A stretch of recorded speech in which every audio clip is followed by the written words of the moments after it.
Okay gang, Assalamualaikum dan salam sejahtera. So hari ni bukan pasal kereta. Okay, so direct to the point lah. Okay, so hari ni aku nak duplicate aku punya remote untuk pagar auto gate lah. Okay, so ni aku dah beli dekat Shopee lah. Okay, aku dah beli dekat Shopee. Tadi aku nak duplicate mula-mula sampai step last tak boleh. Step first tu okay, step last tak boleh. So dia punya step rupa-rupanya last tu sekali tu korang kena cepat-cepat. Okay, so cara nak duplicate dia korang boleh follow video yang asal dia okay, korang tengok video dia ni.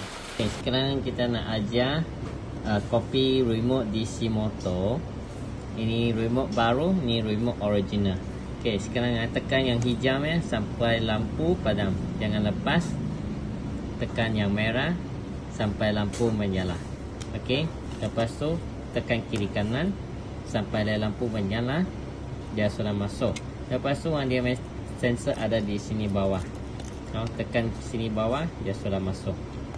Okay, dalam video tadi tu dia tak ada cakap berapa second nak cepat kan, nak cepat ke apa ke, dia tak ada cakap. Actually memang nak kena cepat. Step last tu korang kena letak yang original dekat atas. Okay, so step last tu korang kena letak yang original dekat atas.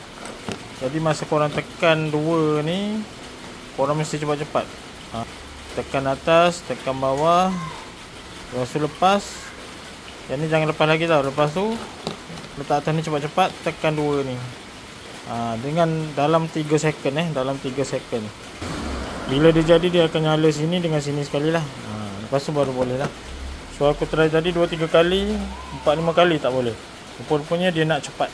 Okay, masa korang letak macam ni, nak pair tu kena cepat. Dalam masa 3 second lepas tekan bawah ni, kena terus cepat lah. Okay, so ni dah boleh lah. Okay, okay, alright.